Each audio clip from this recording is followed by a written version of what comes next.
Good morning, calc fans. How are we on this fine Tuesday morning? A little chilly outside, a little cloudy outside. Weatherman says it's going to rain a little bit. It's okay. I need a little bit of rain. It's supposed to be a little chilly at the end of the week. Ugh. But hopefully next week, once again, they feel that things are going to get a little bit better and a little bit warmer. So we'll keep our fingers crossed. We'll keep our fingers crossed that maybe they're wrong for this weekend. Hopefully everything's going well with you and your family and your household. Today is the last topic.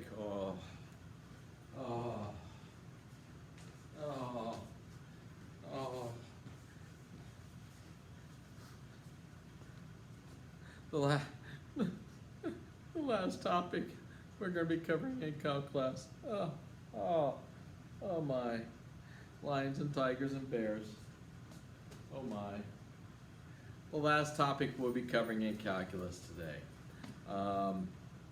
It deals with the idea of area in between curves. This will be the last that we will do. This is the last of the new material. How the rest of the week is going to go. Wednesday I'll have a combined worksheet. Today you might get a little bit of combined worksheet also. We'll have a combined worksheet of integration by substitution and area in between curves. Tomorrow will be a combined worksheet between those two. Thursday will be a review day over this material. Friday will be a quiz. Next Monday we'll have a review day for the entire chapter 5. Tuesday will be unit 5 chapter test. And then Wednesday, Thursday, Friday will be review days for the final. Yes, for the final. It is close. We are that close, calc fans. That close. Okay, so we are getting near the end. We have, once again, one more topic to cover today. And then tomorrow we'll start doing some reviews, and everything else is going to be quizzes and reviews for the end of the year. So the hope is by the beginning of the following week, we'll be taking our calc finals and we will be done with this class. So that is my plan that I have going forward. So we're going to continue to push. Continue to get the work done, continue to get things completed. You've been doing a very good job. Continue to keep up with the material that we've been working with here. I'm going to go through one integration by substitution example. This was, this was somewhere on 1, 2, 3, 4, 5, 6, I think problem 7 on your worksheet for yesterday. We had the integral from 0 to 1 of x cubed over the square root of x to the 4th plus 9. And we want to be able to calculate this integration. Well, what we have to do first is we have to calculate our antiderivative. Well, to calculate the antiderivative, I'm going to have to use my substitution. So I'm going to let u equal x to the 4th plus 9. So du dx would equal 4x cubed. So dx would equal du over 4x cubed. So rewriting my integral up here, I have the integral of x cubed over square root of u times du over 4x cubed. What happens nicely is my x cubes cancel out. Now, I did not write my limits of integration back up there. The reason why is my variable that I'm dealing with for my interval, that differential variable, changed to u out of x. Two ways of being able to deal with this. A lot of times what they'll ask you to do is just change your limits. So your limits change from x to the value of u. Because my x interval from here is from 0 to 1. My lower limit of integration, my upper limit of integration is from 0 to 1. What would be our u limits? What would happen with our value of u would go from where to where? Well, u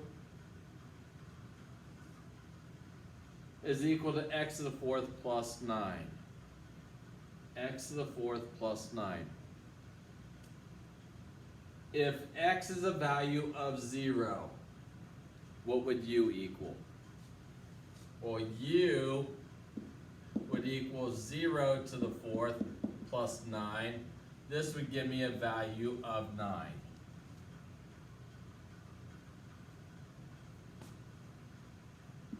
If x was a value of 1, I would have 1 to the fourth plus 9, which would give me a value of 10.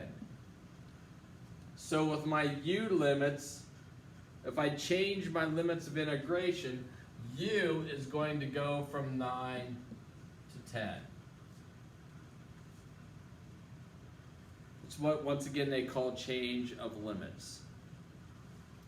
So what we are left with here, if we rewrite, is the antiderivative from 9 to 10 of 1/4 u to the, this is u to the 1/2. To take it up top, I have to the negative 1/2 power.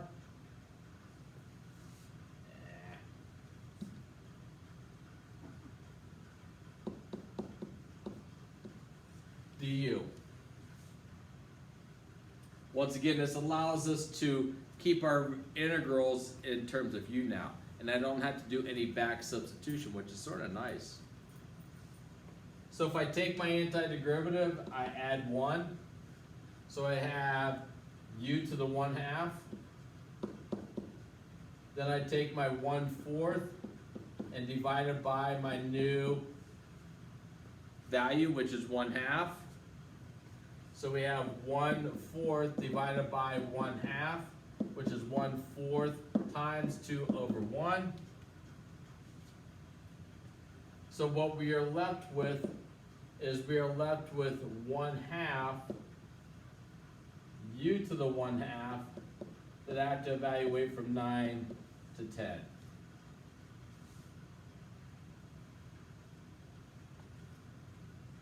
So we have, let's see, 1/2 square root of u from 9 to 10.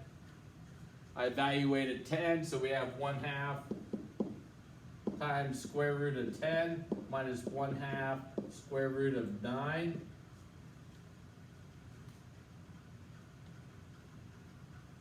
So we're left with square root of 10 over 2 minus, this gives me a value of 3 over 2, so we have square root of 10 minus square root of 3, whoopsie, minus 3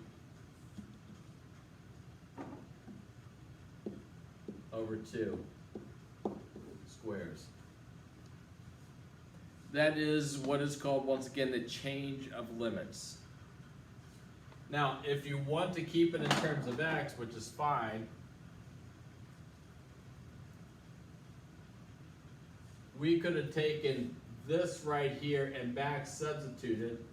So this would give me 1/2 square root of x to the fourth plus 9 that we have to evaluate from 0 to 1.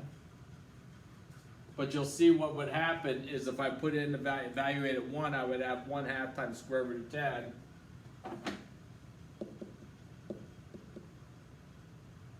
minus 1/2 square root of 9, and I would get the exact same solution.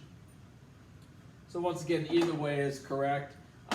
Most mathematicians, when you get to college, they'll have you change your limits to be able to do that also. Yeah, I like changing limits, but that's me personally.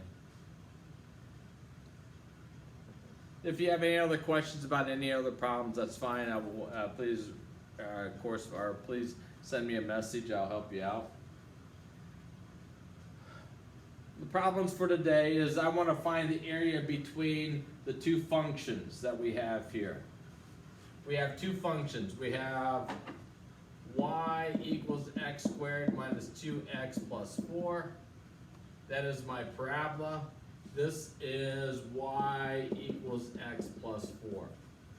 I want to find the area in between these functions.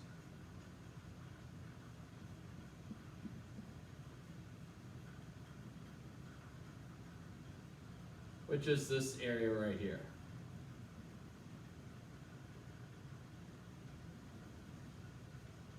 I want to calculate that area.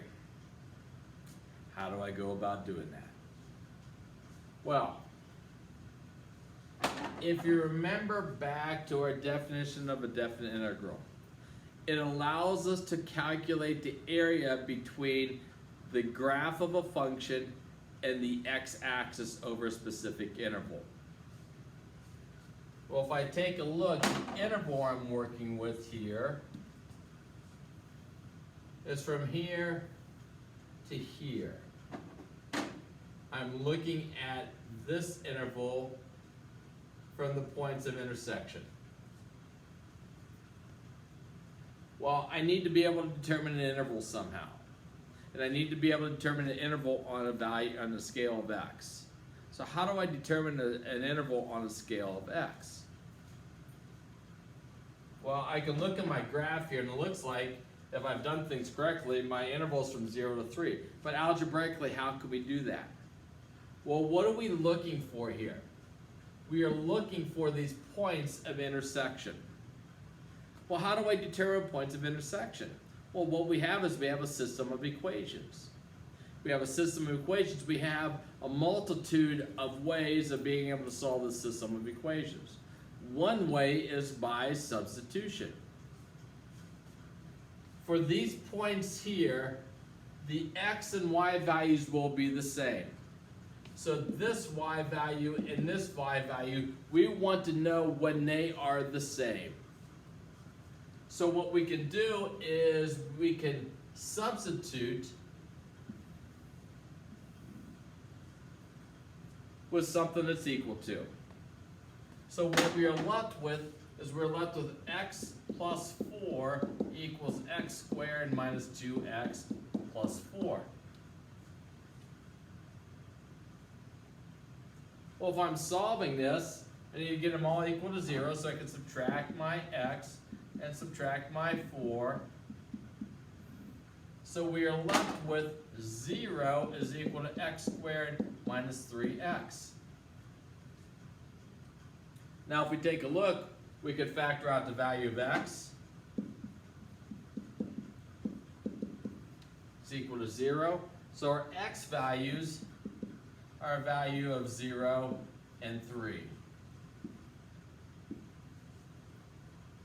So that is the interval that we're looking for.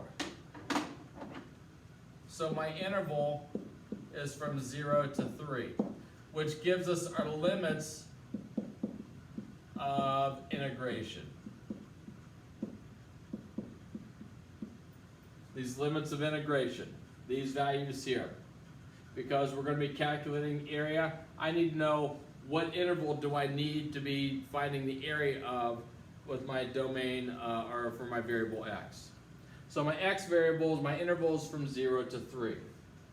Well, if we take a look at, once again, our definition of an integral. Integral was, a definite integral gave us the area between the curve and the x-axis over a specific interval. And we did some estimations by upper sum, lower sum, midpoint sum, trapezoid sums, and so on. But we learned that definite integrals gives us an exact value. So if we look at the linear function, this is y equals x plus 4. Over this interval from 0 to 3, if I integrate this from 0 to 3 of x plus 4 dx, what I get is I get this entire area here. So if we take a look, we have, using my exponent rule, we have 1/2 x squared plus 4x. I need to evaluate from 0 to 3. Once again, I'm just adding 1 here, dividing by 2. So we're left with evaluating at 9, or 3, we have 1/2 times 9 plus 12. So we have 9/2 plus 12, and then we evaluate at 0, and we just get a value of 0. So we have 9/2 plus 12, that's 4.5, that gives me 16.5 squares. Which is, if I would transfer this back up to this graph, gives me all this area right here. That area there is 16.5 squares.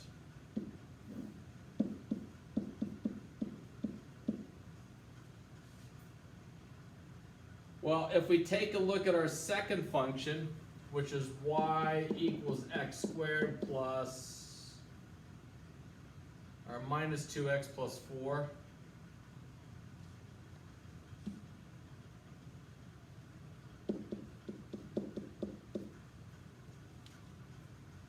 If I looked at the exact same interval from 0 to 3,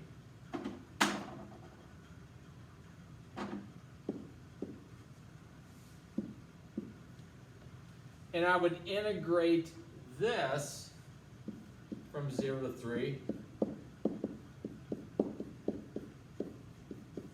what that would give me all this area right here.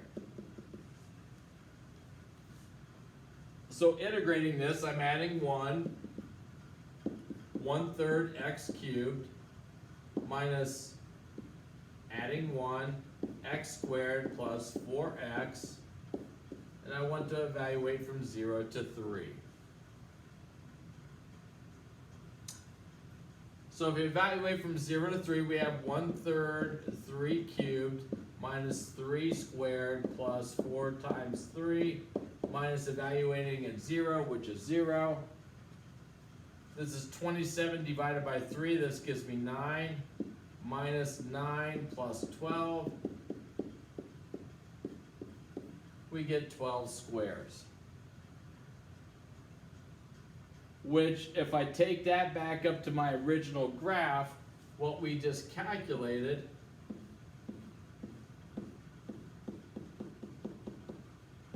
is this area here. That area is 12 squares. Well, the question is, what do we have to do to find the green shaded area? Well, the vertical striped orange is 16.5 squares. This blue horizontal stripe is 12 squares. What do we have to do to calculate this green up here? That's exactly correct. We have to subtract these two values. So this green is calculated by 16.5 squares minus 12 squares to give me 4.5 squares. That is the area of the shaded area between the two graphs. So what we did is we calculated these two areas and then we subtracted them. But how can we make this a little bit better? How can we make it a little bit better? Well, my limits of integration, well, if we take it back here, what did we do? We did, let's see, we did the integral from 0 to 3 of x plus 4 dx, and subtracted off the integral from 0 to 3 of x squared minus 2x plus 4 dx. Well, just as we separated when we did absolute values integrals, we can also bring them together. Properties of integrals. If my limits of integration are the same, if my limits of integration are the same, I can bring these back together. So I can rewrite this as the integral from 0 to 3 of x plus 4 minus x squared minus 2x plus 4 dx. I can bring them back together. Well, if I take a look, I can now distribute. So we have the integral from 0 to 3 of x plus 4 minus x squared plus 2x minus 4 dx. I can simplify these two. Integral from 0 to 3 of negative x squared. I got plus x, I got plus 2x, plus 3x. I got plus 4, I have minus 4. They cancel out. Which now allows me to take my antiderivative, 1/3 x cubed, negative 1/3 x cubed, plus 3/2 x squared I want to evaluate from 0 to 3. So we have, let's see, negative 1/3 times 3 cubed plus 3/2 times 3 squared minus my evaluation of 0. It's always nice to have that 0 in there again. This gives me 27 divided by 3. So we have negative 9 here. This gives me 27. 9 times 3 is 27 over 2.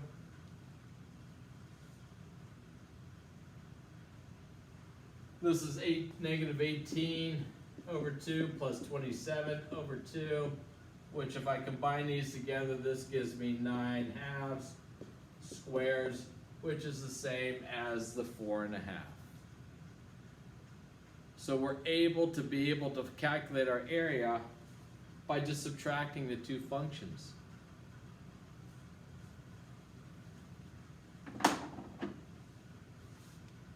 Now, which one do you subtract from which one? Let's just convert this. If we have points of intersection or over an interval,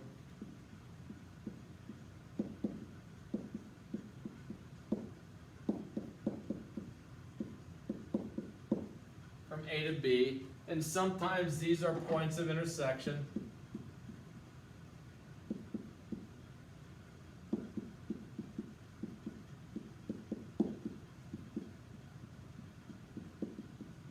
These are sometimes points of intersection.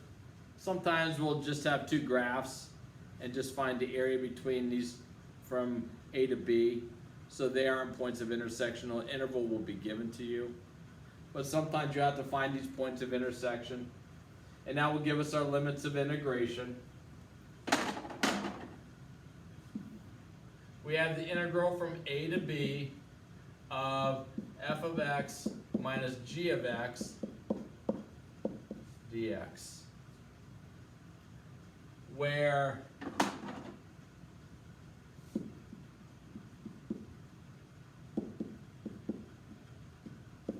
over the interval, the function f of x is greater than the function of g of x. If g of x is bigger than f of x, we have to switch these around. You want this to be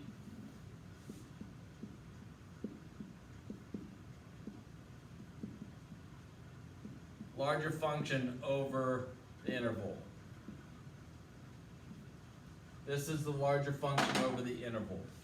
So if I take a look, I have a line and I have the parabola. If I look at this interval, the larger function is the line. Why? Because it's up above it than this function here. If this were flipped, then we'd have to go g of x minus f of x. We just have to flip them around. So if you look at the picture, if you would sit there clickety-clack it on your calculator, you look and determine which function is the greater function, that's the function you put first. All that would happen if you did not do that, if I had these two flipped, what you would come down to is a negative 4.5 squares. You would just come down to SpongeBob opposite. So you look at which function is the larger function over the interval. Okay, what I would do is I'll get a worksheet for you, probably a combination of the integration by substitution and area between the curves, so you get a little taste of both of them. That will be today, that will be tomorrow. Once again, Thursday will be a review day, Friday will be the quiz. Please do continue to keep up with the material so you don't get bogged down here at the end. Keep up with the material in regards to the work we have, and then I can get grades out to Finley also too. If you have any questions, feel free to contact me, send me a message. Tomorrow I'll just come in, we'll go over a couple example problems, and then post another worksheet for you to be able to work on. Other than that, I'm out of here. Stay safe, keep your social distancing, keep people safe out there, and just have a good day.